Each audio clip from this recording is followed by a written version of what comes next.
Thanks for visiting the patient and the weather. Today I'm meteorologist Al Peterlin. This is a weather report.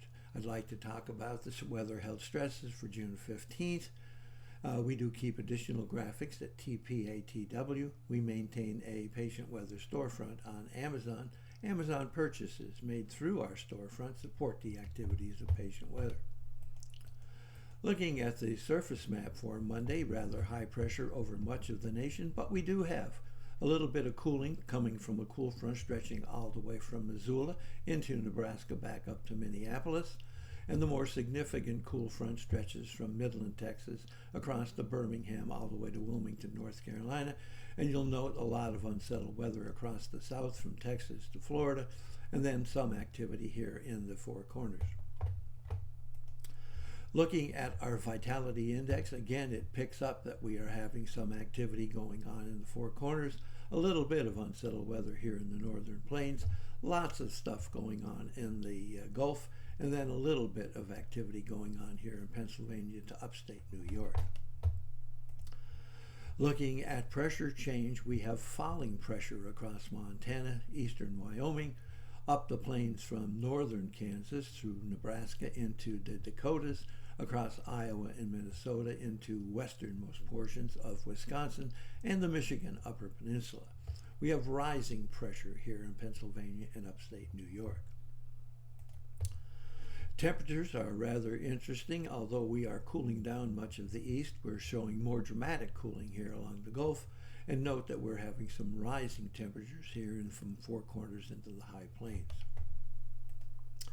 The change in dew point temperatures is very interesting. We have falling dew points in the Four Corners, falling dew points up and down the eastern corridor here, and the vapor pressure very much confirming that.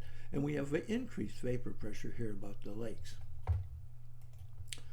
Looking at instability, and we're finally settling down a bit, and notice that much of the instability is hanging here from basically Dallas across into Georgia, and just a little spike trying to make its way on up into Maryland.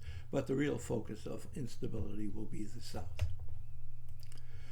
Looking at the change in oxygen availability, we're talking about migraine stresses along coastal Washington, Oregon, and Vancouver.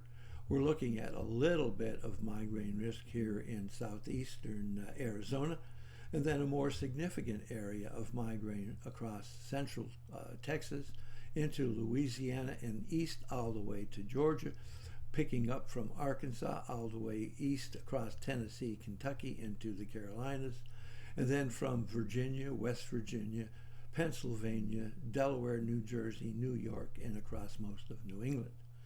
Looking at the asthma and arthritis stress, we have a bit of that going on in the northern Rockies, more significant here in eastern Colorado and eastern Wyoming, and then being significant from the Texas Panhandle up into Nebraska, then still stretching across much of Iowa, but becoming far more significant as we reach into Michigan and the Michigan Upper Peninsula. Thanks for visiting the patient and the weather. Your comments are appreciated, and if you hurt, tell us where you're located.